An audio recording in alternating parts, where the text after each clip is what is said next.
second. There we go. We're live. Are you guys ready? Allie's ready. She's all sprawled out. And there's Doug. So we're going to go live. Doug's going to show us some prime rib tonight. So here we go. Okay, all right. now it's time to be quiet, Allie. Okay, so welcome to our family's kitchen. And one of the things that we think at Thrushwood Farms is so special, and my mom and dad have hammered this home for years, is making memories out of meals.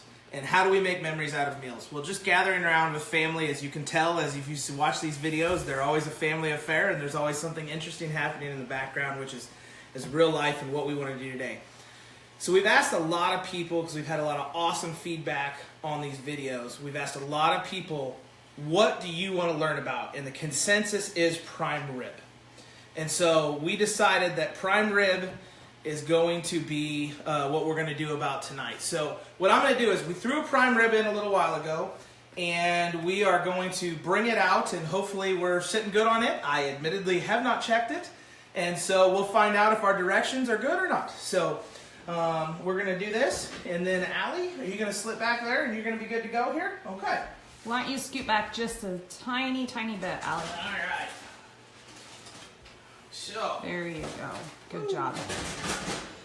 All right. So, Doug, do you want to talk to him about, meat thermometer? Yeah, so that's what I was just getting ready to talk about here. So. Sorry, jumping the gun. We like to go ahead, and we'll talk about the prep of the prime rib, because I think that's as important as anything. But we are going to go ahead and slide a little lady back here real quick. Okay.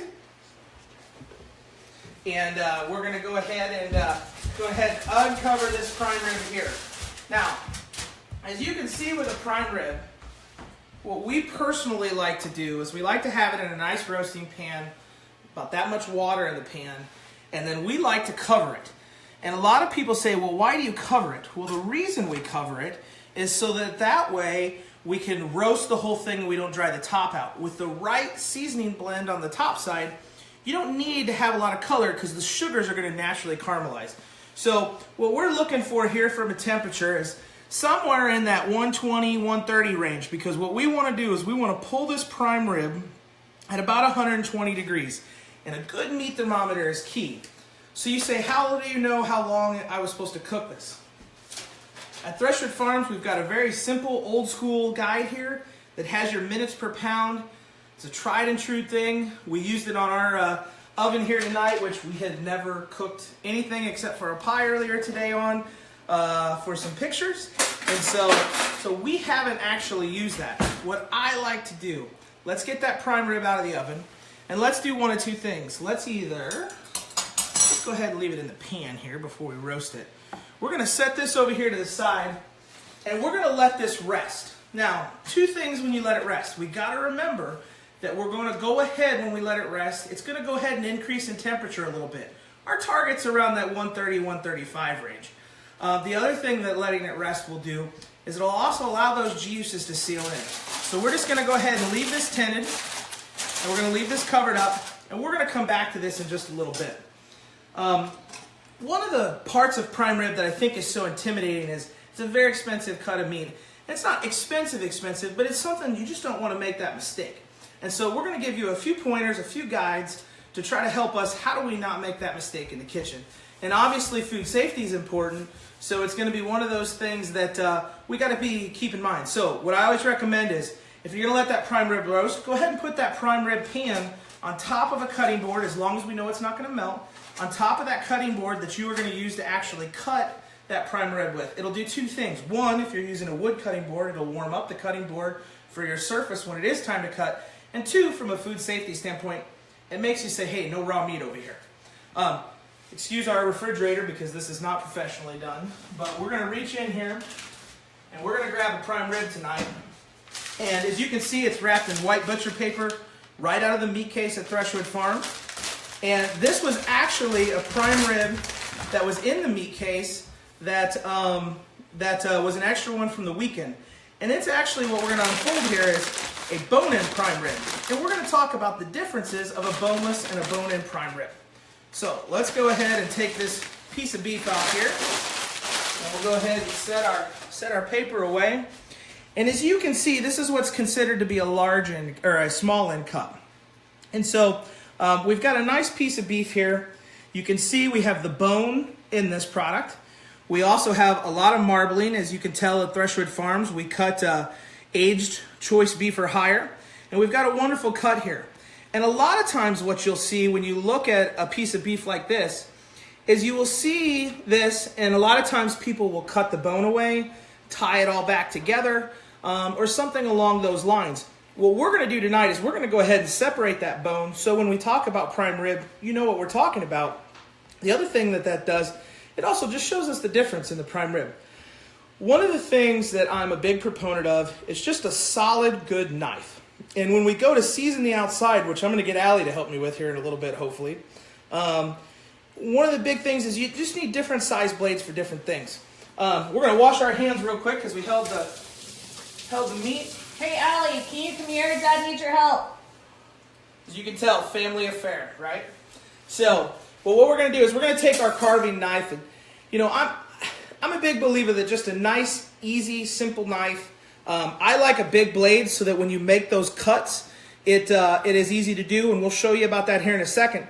But the great part is there's a million different places you can buy knives, and everybody always wants a local one or things like that. You can buy a very simple butcher's knife just like this on Amazon for $13, $14, and you can have it in a couple days. And so that's one of the things that I think is important. We're also going to start carrying some of those knives here after the first of the year here in our store, so that we have some different knives available. But we just need a simple basic knife here to go ahead and do a little bit of cutting and trimming. And so first thing we're going to do is we're going to take this piece of beef, and at Thrushwoods we are happy to do this for you. So you can either buy your prime rib boneless already or bone in. Some people like it cut and tied back, some don't. But because we want to talk about a boneless prime rib today, we're going to go ahead here and we're just going to go ahead and trim this up. So what we're doing is we're removing the bones here, and we're going to go ahead and just make a nice little incision along the back. And that's the joys of Facebook Live. So, whoops. Little red wine. Why not? So, we're going to go ahead and do this here. And we're going to go ahead and remove the bone here very carefully. And you just want to run the knife along the edge of it, and you can see that it peels out very, very nicely when the time comes. Now, some people will set this aside and they will roast this off. They'll use it as au jus. They do a variety of different things. Maybe make some beef stock or broth with it. And so that's what we're going to do. Tonight, we're just going to set this off to the side in our butcher paper, and we'll worry about it later. The last thing you want to do if you ever trim up a bone-in prime rib at home is you want to go ahead and you want to cut any feather bones that potentially could be on there. And so we've got a couple feather bones here that oftentimes you'll see, and we're just going to set that again off to the side, throw that away. So now, as you can see, we've got a nice, really, really nice cut of beef here, and I'm going to go ahead here and wipe up my spilt wine, which is a tragedy in and of itself, but we're going to go ahead and do that. We'll again set that off to the side, and you can see here. So we've got this piece of prime rib, and this is the part of it that I think when you're doing it, you look at this piece of meat, we say, hey, we did this, we want to be able to cut it, we want to be able to roast it well. What do we do next? And so my personal recommendations are a little bit of olive oil, canola oil, vegetable oil, just a little bit of oil, and it does two things. It goes ahead and it sets the rub on the outside of it. The other thing that it does is it just kind of encapsulates the meat and the fat and keeps all those juices locked in. If you order a prime rib from Thrushwood Farms, one of the nice things that you'll know is we will pre-season the prime ribs with Jim's own special blend for you for free. There's no charge for that. And so that's one of the great things about it. So we're just going to put a little bit on here. We're just going to rub that in the top side of this beef. Back side. We will flip it over. Just rub in a little bit more. I think I lost my partner in crime, so we will go ahead and... Hey, Allie, do you want to come help Dad? Now's your chance. All right. So then what we're going to do is we're going to do my favorite blend, and it's two things, and there's a million different spices you can use. We use the Thrushwood Farms barbecue spice and some of Excalibur's prime rib rub.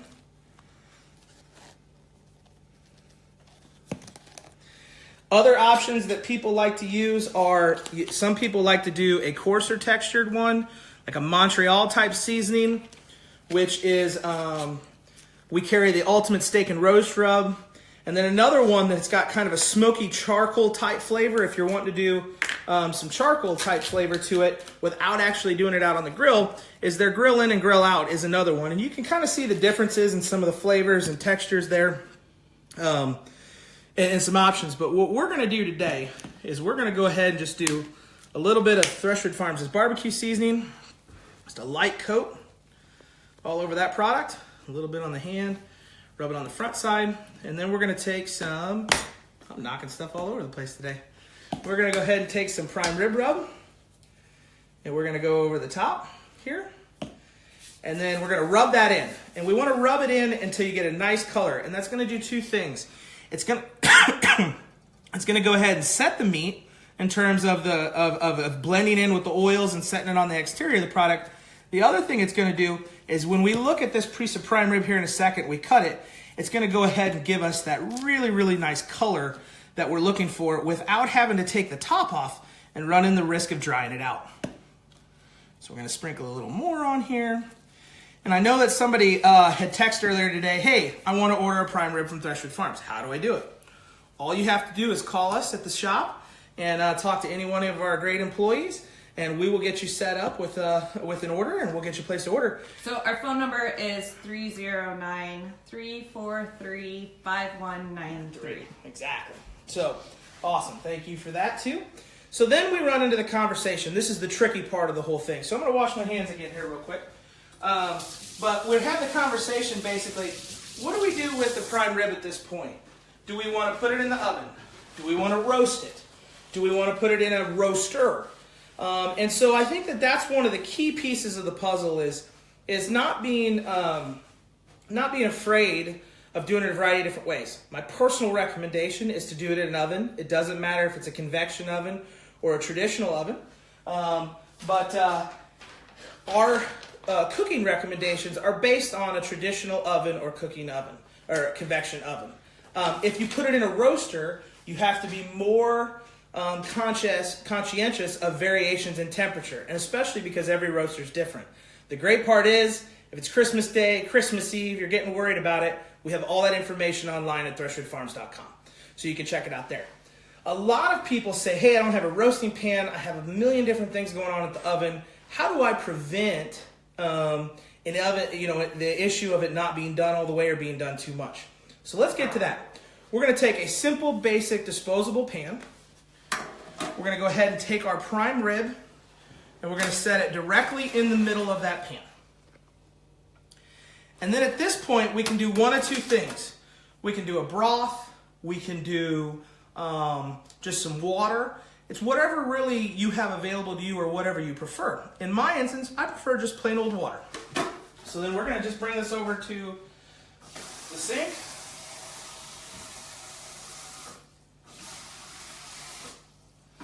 And about an inch in the bottom of the pan. And it serves two purposes in this instance. The first purpose is that we are going to want to create a little bit of au jus. And the result of that is we need some water for that au jus to form. The second thing we want it to do is we want it to steam that prime rib so that way it cooks evenly. So, at that point, we are going to grab a little bit of just some basic foil. I like to use a nice, easy, heavy-duty foil.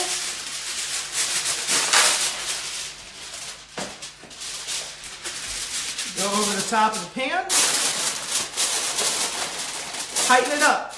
And you want to tighten it up so that way that product stays nice and even in there. And then Lindsay, we're going to go ahead and go straight to the oven. We're going to throw this sucker on the middle rack if it's available, or up on a top rack if it's not. And so, your basic oven, the thing you've got to keep in mind and what's so important about the oven is to know if you're going to have a lot of variety of different things in it or not. Since we already cooked off one, we're actually going to just set it behind us. But I prefer the middle rack, and keep in mind, the more you put in the oven, the more you open the oven, the more you have to be concerned with different things throwing off times for all your cooking items. So just keep that in mind as you go.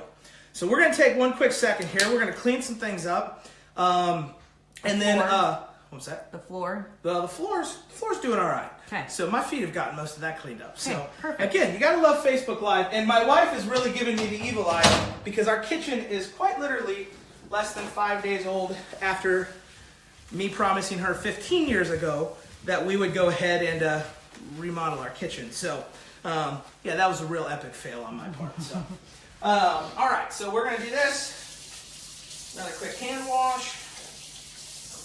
And then we're going to get into what we cooked earlier. Now, we've let this rest for, what, Lindsay, about 15, 20 minutes? 15-ish? Yeah, probably 20 Okay. or longer. So we're going to go ahead and bring over this here. Set this right on here. We're going to take our roasted oven, and as you can see, as we've let it rest, we've caramelized even more on the top side of this roast. Got a really, really great cover. You can see some excellent bits in the bottom for au jus. And so we're going to go ahead and take this over. And let's see if I can not drop this. Dun, dun. Hey, we made it. And everybody has a different side at which they like to start with. So really you have a lot of options in that regard. What we're going to do here is we're going to go ahead and carve this. And again, you know, from a temperature standpoint, when we first started this before I spilled the wine, we were at about 120 degrees or so. And you can see now that 123 degrees. So we've come up 13 degrees. And if we look at our little simple chart that's on this just really basic sheet of paper, it's a great little oven guide, you can see that for rare beef, we're at that 135 range. So let's hut this open and let's see where we're at. Doug Christopher Peters says hello. Hi Chris, how you doing? I know you're probably mad at me right now because I spilled the wine. And Steve Larson says he can be there in 17 minutes to test the meat for you if you would like. Exactly. Now, one thing that's really interesting about prime rib, and I think this is a prime example, when we first cut that prime rib, you say, gosh, it's really done. But as you can tell, as it sits there, it will pink up as we go. One thing that I always keep in mind, a question that'll come up later, how much prime rib should we buy? We typically figure about 1 pound per person on the raw weight, but if you have lots of other meats, you can go a little less. If you know that you want leftovers, you can go a little more. But that's just a little guideline for you. At that point, we can either cut thin slices, or we can cut thicker pieces, more of a slab. And this is an instance, whether you're trying to cut a thin piece or a thick piece, having that nice knife laying around in your kitchen is a key piece of the puzzle. So, again, here we're going to cut some little thin pieces here. And you can see we have a really, really great prime rib color. One of the things that you can tell from the prime rib, when you have a really, really tender piece, you can see the little bit of pink running off. And if you want it more done, all you have to do is follow the chart and add more time to it. But as you can tell, we really, really came out nicely in what we're doing. And we didn't do anything. All we did is we took that meat out of the pouch, little water in the bottom of the pan, covered it, about 17 minutes a pound, 15, 17 minutes a pound for our oven. We'd actually, again, never used this oven before, so we weren't 100% sure, but we dialed her in pretty nicely. And if you follow the guide, it'll help you out. Keys to the whole puzzle are meat thermometers and kind of following whatever it is that you need in this. Now, the last little thing I want to talk about here is everybody likes a little bit of au jus. So we're just going to grab a little simple pan. Make sure that you're not hot, you're cool enough. And we're going to go ahead and just pour in that au jus into that pan here. Now, some people like to scrape the little bits of protein, beef, whatever they want to do in there. I'm sorry, Lindsay. And so you can put those in there, or you can just go ahead and go from this. At this point, you can, if you need more, you can cut it with beef stock. You can cut it with water. What I like to do is just take a little taste. And I personally like a lot of flavor in my au jus. That's an instance where you can take a little bit of your prime rib rub. Doesn't have to be very much. You can sprinkle a little bit of that in.